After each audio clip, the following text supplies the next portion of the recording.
اگر کوئی ماں کا لال کہتا ہے میں غلط کہہ رہا ہوں، آئیے میرا سر قلم کرتا ہوں۔ حضور کی 12 ربیع الاول کی وفات کا دن، ٹھنڈیاں لگائیں، حلوے کھائیں، آپ کی مرضی ہے، میں تو آپ کو نہیں روکتا۔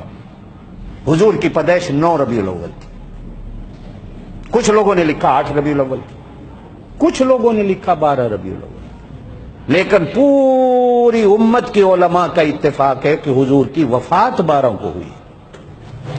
آج سے 40-50 سال پہلے اس کو 12 وفات کہا جاتا۔ یہ لڑائی کا مسئلہ نہیں ہے، یہ فتنے فرقے کی بات نہیں ہے۔ تنگ آ کر ہر بندہ لگا ہوا ہے، ہر جو نہیں مناتا وہ کافر ہے، جو نہیں مناتا وہ کافر ہے، اصل دین یہ ہے، اصل عید یہ ہے، اصل چیز یہ ہے، اصل۔ کیوں دنیا کو دھوکہ دیا جا رہا ہے؟ کیوں دنیا کو دھوکہ دیا جا رہا ہے؟ حضور صلی اللہ علیہ وسلم نے 63 سال کی زندگی گزاری، 63 بار ربیع الاول کا مہینہ آیا حضور کی زندگی میں۔ حضور صلی اللہ علیہ وسلم نے کسی ایک بار کہا ہو یارو آؤ میرا برتھ ڈے منا لو؟ ہمارے ہاں ملتان میں آج 60 من کا کیک بن رہا ہے، وہ کیک 5 میل لمبا ہے، اور پھر وہاں کھڑے ہو کے پچھلی دفعہ بھی تھا، ہیپی برتھ ڈے یا رسول اللہ، happy birthday to you, happy, یہ گانا گایا جا رہا ہے۔ یہ مسلمان گاتے ہیں یا کرسچن گاتے ہیں؟ میں آپ سے پوچھتا ہوں، یہ عیسائیوں کا کام ہے مسلمانوں کا کام؟ یہ کیا ہے؟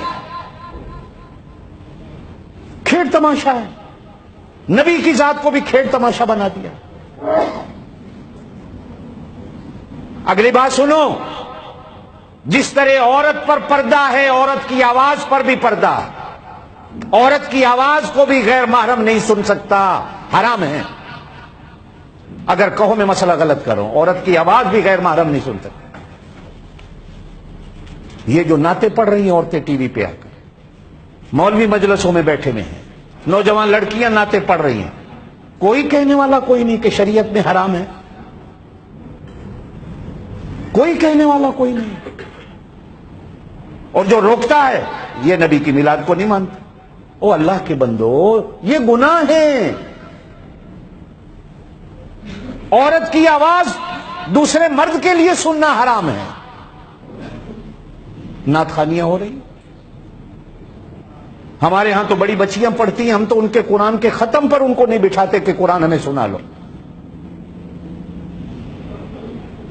اس لیے کہ گنہگار ہو جائیں گے قرآن سن سے۔ تو بھی شریعت نے منع کیا ہے۔ ہاں چھوٹی بچیاں ہیں، ہم بھی سنتے ہیں سبق ان کا۔ اب میلاد کے جلوس میں عورتیں بھی جا رہی،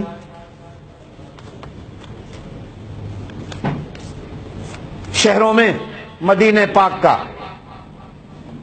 پورا ایک ڈھانچہ بنا کے کھڑا کر دیا گیا روضہ پاک، اور لکھا کیا گیا کہ فلاں قوال روضہ رسول کے سائے میں قوالی کریں۔ اب وہ روضہ رسول بن گیا ہے، لاہور میں بھی، کراچی میں بھی، آپ کے شہروں میں کہو نہیں بنا کھڑا، کعبہ بنا کھڑا ہے، وہ عورتیں چکر کاٹ رہی ہیں۔ اس کا گناہ کس کی سر پہ ہے؟ حکومت تو ہماری ہے نہیں، سیدھی بات ہے، لیکن یہ ملا لوگ جنہوں نے دین کو کھیل بنایا، دین کھیل بن گیا۔ میں نے پہلے کہا یہ بیچارے جو اسلام آباد میں ختم نبوت کا دھرنا دے کے بیٹھے، یہ تو نبی کا نام استعمال کیا گیا، ان کو کیا پتا ختم نبوت کیا؟ چھاننیاں بولن لگ پئی انہوں نے ختم نبوت کی ہے۔ جن غریباں نے ہر دربار کو خدا مانا ہے، ہر پیر کو نبی مانا ہے، ہر پیر کو تم نبی مانو، تمہیں کیا پتا ختم نبوت کیا ہے؟ یہ تو پیسے دے کے بٹھایا گیا، اگلوں نے پیسے بانٹے بعد میں، لے جاؤ۔ اور اگر پیسہ نہ ہوتا تو وہ دونوں جو لیڈر تھے وہ آج لڑ رہے ہوتے، اس لیے کہ پیسہ ایک کھا گیا، دوسرے کو کچھ نہیں ملا۔ آج ٹی وی پہ دیکھو دونوں لڑ رہے ہیں بیٹھے، صرف اس لیے کہ چیئرمین میں ہوں، وہ کہتا ہے چیئرمین میں۔ اگر دین ہوتا لڑائی نہ ہوتی۔ اور ہماری قوم بدھو، وہ گالیاں دے رہا ہے، یہ کہہ رہے ہیں سبحان اللہ، وہ گالیاں دے رہا ہے، یہ کہہ رہے ہیں نعرہ رسالت۔ یہ کیا ہے؟ مر گئی کہاں گئی حکومت؟ کسی کو کوئی فکر نہیں ہے ملک میں، کیا بیچارے لوگ مر رہے ہیں، مزدور مزدوری پہ نہیں جا سکتے، پوری قوم کو اس طرح رکھا ہوا۔ کیا یہ نبی کا کام یہی تھا؟ کہ اسی کا نام رسالت ہے، اسی کا نام نبوت ہے۔ نبوت تو ساری دنیا کا حیا اور شرف ہے۔ سنو، نبی سے بڑھ کر شرم و حیا کا مالک کوئی نہیں ہوتا۔ پوری دنیا کی صداقت نبی ہے۔ جس نے بھی صداقت لینی ہے نبی کے دروازے سے لینی ہے۔ نبی سے بڑا سچا کوئی نہیں، ان ملاؤں سے بڑا جھوٹا کوئی نہیں۔ کسی نے کہا مولانا آپ گالیاں دے رہے ہیں، کہا قرآن میں بھی گالیاں ہیں۔ اردو اس کو آتی نہیں، کہتا قرآن بھی تے گالا نال پڑھیا پیا نا۔ اب ایمان سے آپ اور میں تھوڑا سا سوچیں بیٹھ کر، میں ان مولویوں کو بھی دعوت دیتا ہوں جو یہاں والے بھی، جو ان کی ہاں میں ہاں ملا رہے ہیں، کیا قرآن گالیوں بھرا ہے؟ قرآن تو محبت بھری ایک کتاب اور ایک کلام ہے۔ کیوں قرآن کو بدنام کیا جاتا؟ جہاں قرآن نے کہا ہے وہ نبی کے دشمن کو کہا ہے۔ ولید بن مغیرہ کے بارے میں سورہ نون والقلم میں، حماز مشاء بنمیم مناع، لیکن اس میں بھی ماں بہن کی گالی قرآن نے نہیں دی۔ اس میں بھی دلہ کمینہ کی قرآن نے گالی نہیں دی۔ ہمارے ہاں لوگ پاگل ہیں، بے وقوف ہیں لوگ، پھر نعرے بھی لگانے لگ جاتے۔ بہرحال میں اپنی بات پہ آتا ہوں۔ آپ صلی اللہ علیہ وسلم کی ولادت 9 ربیع الاول کو ہوئی، لیکن 12 ربیع الاول حضور صلی اللہ علیہ وسلم کی وفات کا دن۔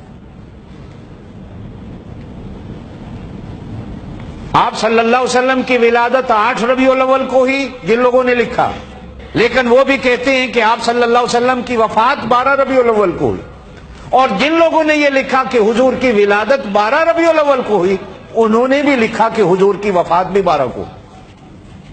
اب یہ تینوں چیزیں ہیں، میں فیصلہ آپ پہ چھوڑ دیتا ہوں کہ آپ کا ذہن، اللہ نے آپ کو ایمان دیا ہوا ہے، تنہا بیٹھ کر سوچئے یہ کیا ہے؟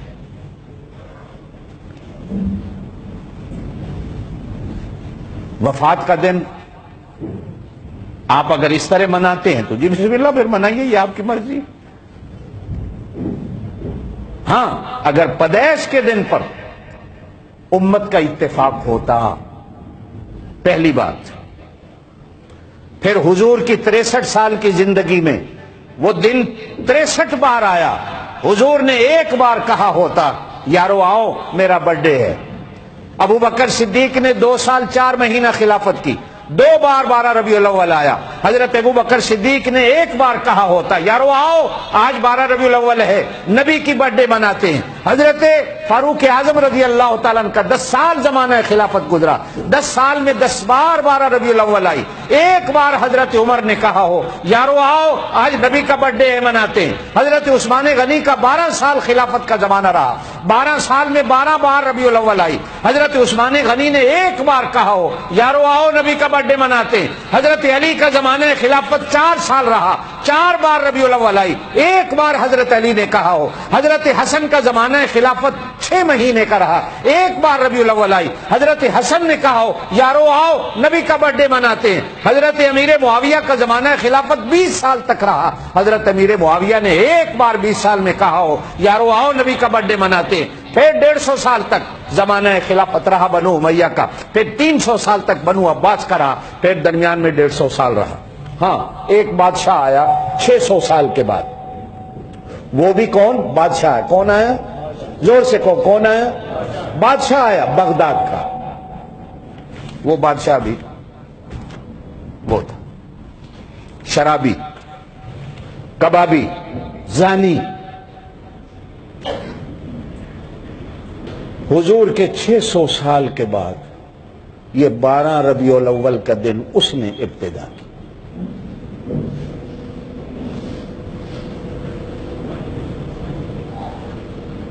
وہ بھی بادشاہ نے، کس نے؟ بادشاہ نے، شرابی، زانی، اس نے شروع کی۔ چلتے چلتے چلتے چلتے چلتے چلتے اس کی سنت چل رہی ہے۔ یہ نہ نبی کی سنت ہے، نہ صحابہ کی سنت ہے، نہ ہمارے ائمہ کرام کی سنت ہے۔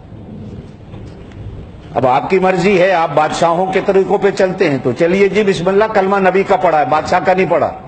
ہم نے کلمہ نبی کا پڑھا ہے، نام خدا کا سیکھا ہے، نبی کا سیکھا ہے، قرآن پڑھا ہے، قرآن کو سیکھا ہے، قرآن پر ایمان ہے، قرآن کی مانتے ہیں، صحابہ پر ایمان ہے، صحابہ کی مانتے ہیں، ائمہ کرام کو مانتے ہیں، ان کی بات کو اگر ان کی بات ہوتی تو چلو ہم کہتے یہ دین ہے۔ میرے وہ مسلمان بھائی جو مناتے ہیں منائیں، ہمیں کسی سے کوئی گلہ نہیں، لیکن منائیں، دوسرے کو کچھ نہ کہیں کہ جو نہیں مناتا وہ کافر ہے، جو نہیں مناتا وہ بے ایمان ہے، جو نہیں مناتا وہ پھر گالیوں کو شروع ہو جاؤ، فلانا ہے فلانا ہے فلانا ہے۔ نہیں بھائی نہیں، آپ کو بادشاہوں کی سنت مبارک ہو، ہمیں اپنے نبی کی سنت مبارک ہو، ہم اپنے نبی کی سنت پہ چلتے ہیں، جو کام نبی نے کیا کریں گے، جو کام نبی نے نہیں کیا۔ ہاں اگلی بات کہ جی تسی جہازاں تے کیوں چڑھ دے ہو، نبی بھی تے نہیں چڑھے، تو بھائی جہاز پر چڑھنا سنت نہیں، ثواب سمجھ کے ہم نہیں چڑھتے، ہم مجبوری سے چڑھتے ہیں۔ آپ جتنے بیٹھے میں آپ سے پوچھتا ہوں، آپ جہاز پر چڑھتے ہیں سنت سمجھ کے چڑھتے ہیں؟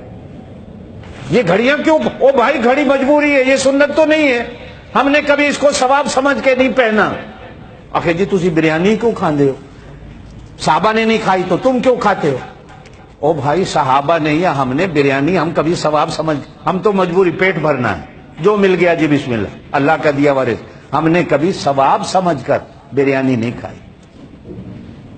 اگر کوئی ثواب سمجھ کر کھاتا ہے تو یہ اس کی مرضی ہے، ہم نے ثواب سمجھ کر نہیں کھائی۔ دین کی جب بات آئے گی تو وہ چیز جو ثواب سمجھ کر کی جائے گی وہ دین، اور پھر اس کے لیے دلیل دینی پڑتی ہے کہ یہ دین میں ہے کہاں، قرآن میں ہے دین ہے، نبی کی سنت میں ہے دین ہے، صحابہ کی سنت میں ہے دین ہے، چاروں ائمہ کرام نے کو بات کہی دین ہے دین ہے جی بسم اللہ، یہ چار چیزیں دین ہیں۔ حضرت معاذ بن جبل رضی اللہ تعالیٰ یمن کے گورنر بن کے چل رہے ہیں، حضور صلی اللہ علیہ وسلم نے پوچھا معاذ گورنر بن کے جا رہا ہے، میں تجھے پہلا گورنر بنا کے بھیج رہا ہوں، مجھے بتا تیرے پاس کوئی ایسا مسئلہ آ گیا، کیس آ گیا، کیسے حل کرے گا؟ کہا اللہ کے رسول قرآن ہے، قرآن پڑھوں گا، حافظ ہوں۔ اللہ کے رسول نے فرمایا اگر وہ بات قرآن میں نہ ہوئی تو پھر کیا کرے؟ کہا اللہ کے رسول 23 سال آپ کو دیکھا ہے، آپ کی مجلسوں میں بیٹھا ہوں، آپ نے کوئی فیصلہ کیا ہوگا میرے ذہن میں آ جائے۔ حضور نے فرمایا اگر وہ بات میری زندگی میں بھی نہ آئی پھر کیا کرے؟ عرض کی اللہ کے رسول پھر ابو بکر صدیق، عمر، عثمان، علی، ان کی زندگی پڑھوں گا۔ حضور نے فرمایا اگر ان میں بھی نہ آیا تو کیا کرے گا؟ عرض کی اللہ کے رسول پھر یہ دماغ اللہ نے ایسے تھوڑا ہی دیا ہے، پھر اس کو قرآن و سنت پہ فٹ کروں گا۔ بات ہوگی قرآن و سنت کی لیکن دماغ کو گھماؤں گا، دماغ کیا کہتا ہے۔ حضور صلی اللہ علیہ وسلم نے فرمایا معاذ جا، جب تک تیرے جیسے بندے میری امت میں رہیں گے میری امت کبھی گمراہ نہیں ہوگی۔ یہ چار چیزیں دین ہیں، یہ چار چیزیں دین ہیں۔ آپ کا میرا دماغ نہیں، آج کل کے ملاؤں کا دماغ نہیں، دماغ ابو حنیفہ کا ہو، دماغ امام شافعی کا ہو، دماغ امام احمد بن حنبل کا ہو، دماغ امام مالک کا ہو، پھر ان کی کہی ہوئی بات دین بنتی ہے، آپ کی اور میری بات کہی ہوئی دین نہیں بنتی۔ اللہ پاک آپ کو مجھے عمل کی توفیق دے۔ پرسوں اتوار کو زندگی رہی تو انشاءاللہ ظہر کی نماز کے بعد خواتین کے لیے، عورتوں کے لیے واز ہوگا۔ 200 درخواست ہے کہ اپنے گھر کی خواتین کو ظہر کی نماز میں بھیجیں تاکہ بیان سنیں۔